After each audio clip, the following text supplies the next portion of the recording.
Part 2. You will hear the managing director of a company called Stevenson's welcoming a group of work experience students. First, you have some time to look at questions 11 to 14.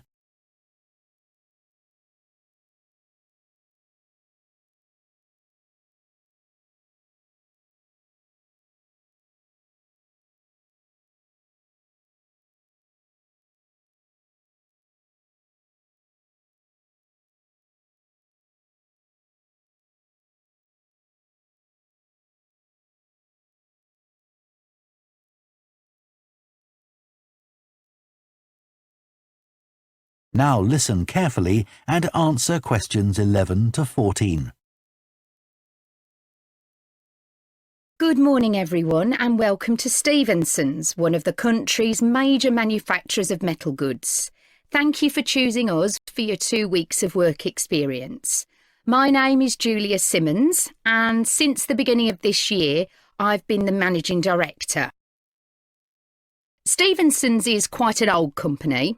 Like me, the founder, Ronald Stevenson, went into the steel industry when he left school. That was in 1923. He set up this company when he finished his apprenticeship in 1926, although he actually started making plans 2 years earlier in 1924. He was a very determined young man. Stevenson's long-term plan was to manufacture components for the machine tools industry, although in fact that never came about, and for the automotive industry, that is cars and lorries.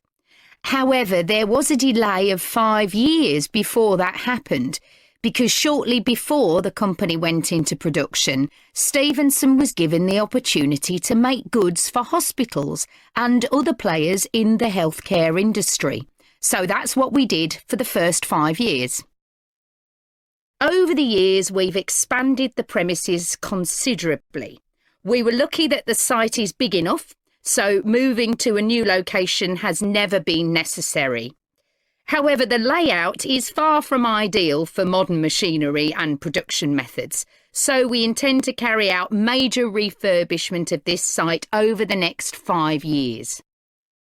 I'd better give you some idea of what you'll be doing during your 2 weeks with us, so you know what to expect.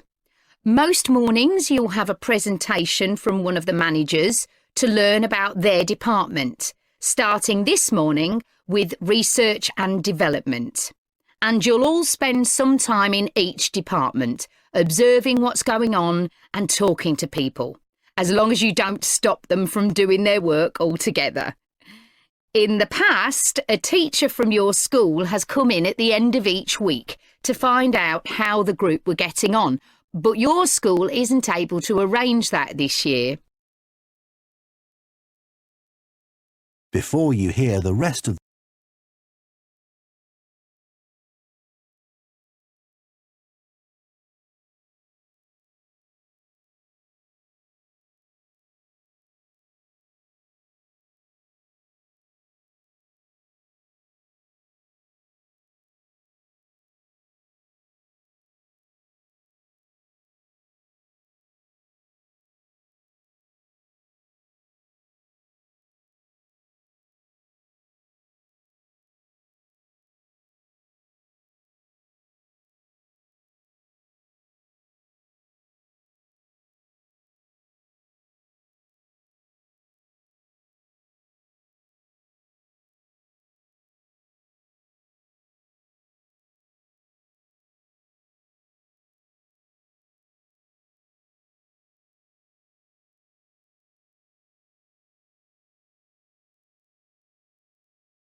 Part 3.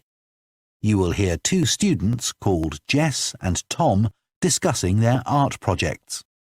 First, you have some time to look at questions 21 to 24.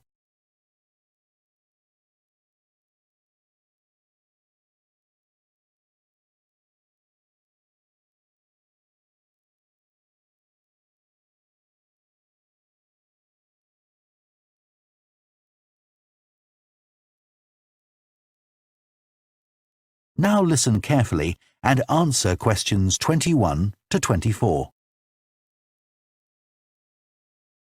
How are you getting on with your art project, Tom? Okay. They gave us the theme of birds to base our project on, and I'm not really all that interested in wildlife, but I'm starting to get into it. I've pretty well finished the introductory stage. So have I. When they gave us all those handouts with details of books and websites to look at, I was really put off. But the more I read, the more interested I got. Me too.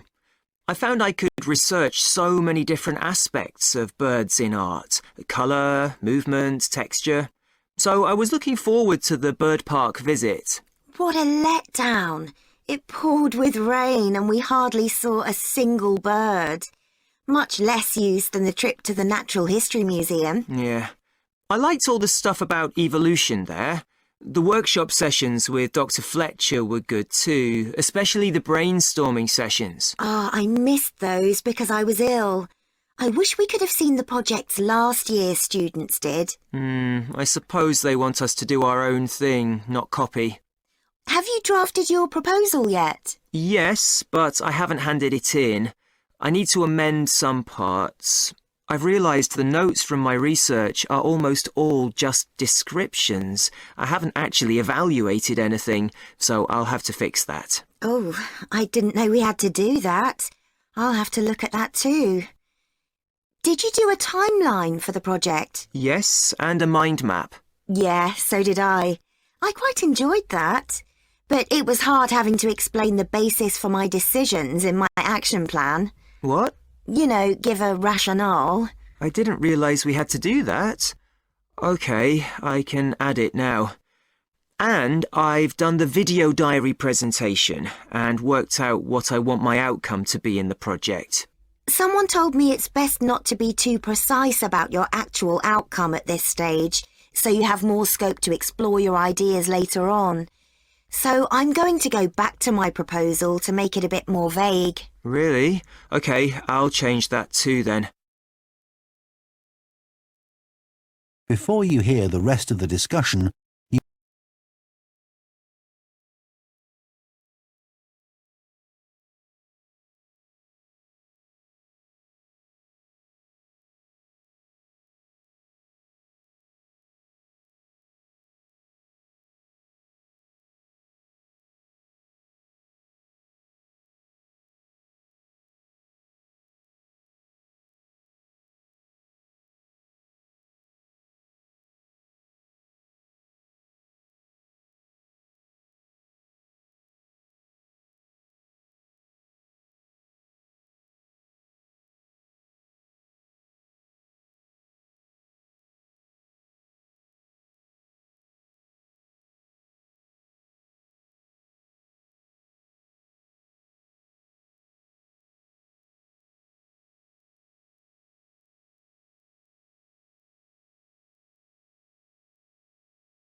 Part 2. You will hear a head teacher talking to parents of pupils about changes at the school. First, you have some time to look at questions 11 to 15.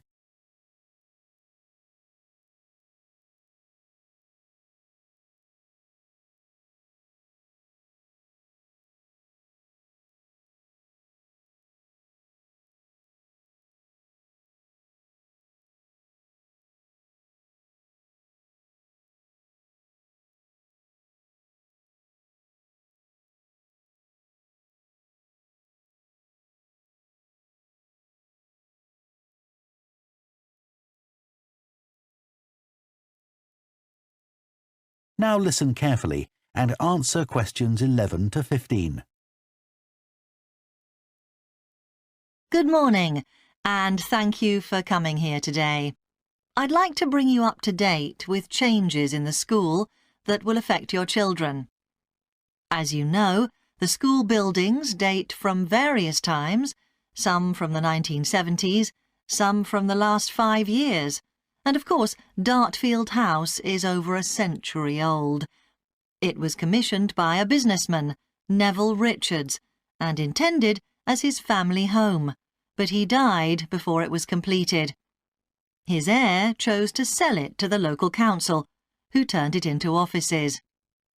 A later plan to convert it into a tourist information centre didn't come about through lack of money, and instead it formed the nucleus of this school when it opened 40 years ago. The school has grown as the local population has increased, and I can now give you some news about the lower school site, which is separated from the main site by a road. Planning permission has been granted for development of both sites. The lower school will move to new buildings that will be constructed on the main site. Developers will construct houses on the existing lower school site. Work on the new school buildings should start within the next few months. A more imminent change concerns the catering facilities and the canteen.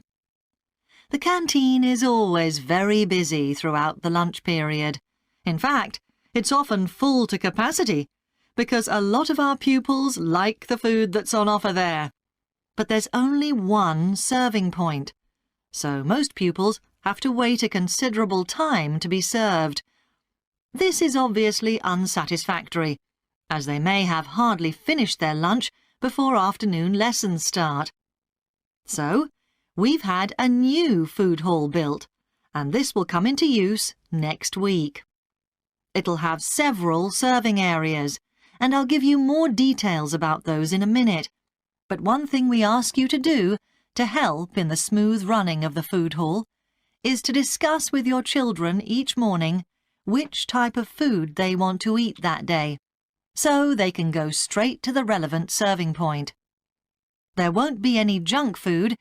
Everything on offer will be healthy, and there's no change to the current system of paying for lunches by topping up your child's electronic payment card online.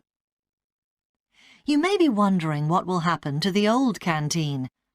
We'll still have tables and chairs in there, and pupils can eat food from the food hall or lunch they've brought from home.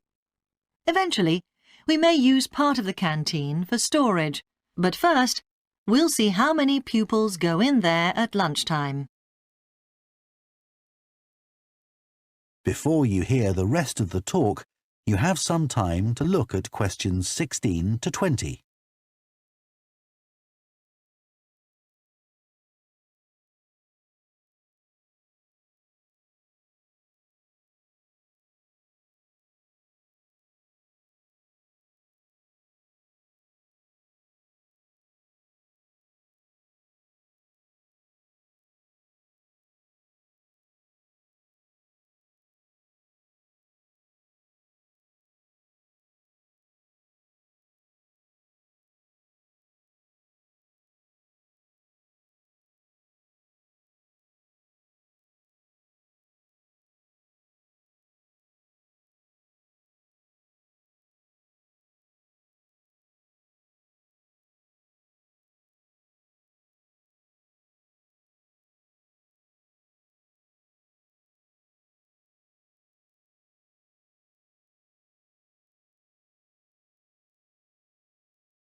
OK, that's all on the new food hall.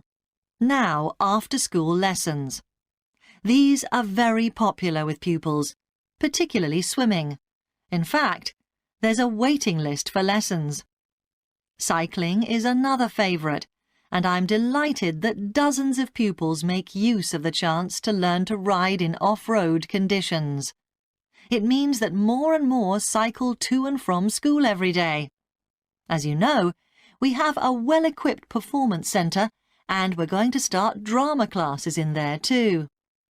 Pupils will be able to join in just for fun, or work up to taking part in a play. We hope to put on at least one a year. We already teach a number of pupils to use the sound and lighting systems in the centre, and a former pupil has given a magnificent grand piano to the school, so a few pupils will be able to learn at the school instead of going to the local college, as many of them do at the moment. That is the end of part 2. You now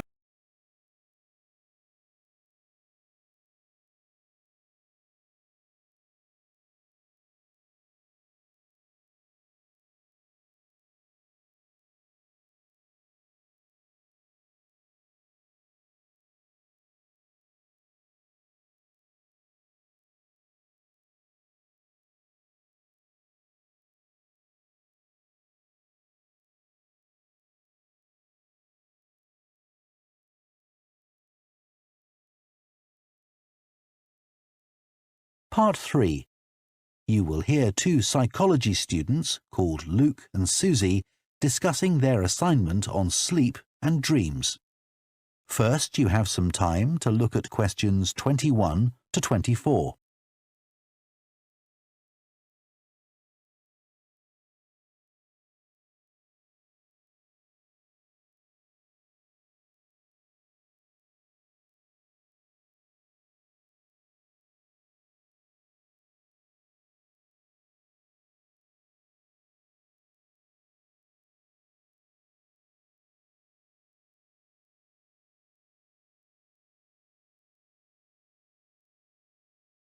Now listen carefully and answer questions 21 to 24. So, Luke, for our next psychology assignment, we have to do something on sleep and dreams. Right. I've just read an article suggesting why we tend to forget most of our dreams soon after we wake up. I mean, most of my dreams aren't that interesting anyway. But what it said was that if we remembered everything, we might get mixed up about what actually happened and what we dreamed. So it's a sort of protection. I hadn't heard that idea before. I'd always assumed that it was just that we didn't have room in our memories for all that stuff. Me too. What do you think about the idea that our dreams may predict the future? It's a belief that you get all over the world. Yeah, lots of people have a story of it happening to them. But the explanation I've read is that for each dream that comes true, we have thousands that don't, but we don't notice those. We don't even remember them. We just remember the ones where something in the real world, like a view or an action, happens to trigger a dream memory. Right. So it's just a coincidence, really. Something else I read about is what they call segmented sleeping. That's a theory that hundreds of years ago, people used to get up in the middle of the night and have a chat or something to eat, then go back to bed. So I tried it myself. Why? Well, it's meant to make you more creative. I don't know why, but I gave it up after a week. It just didn't fit in with my lifestyle. But most preschool children have a short sleep in the day, don't they? There was an experiment some students did here last term to see at what age kids should stop having naps, but they didn't really find an answer. They spent a lot of time working out the most appropriate methodology, but the results didn't seem to show any obvious patterns. Right. Anyway, let's think about our assignment. Last time I had problems with the final stage, where we had to describe and justify how successful we thought we'd been. I struggled a bit with the action plan too. I was okay with the planning, but I got marked down for the self-assessment as well. And I had big problems with the statistical stuff. That's where I really lost marks. Right. Before you hear the rest of the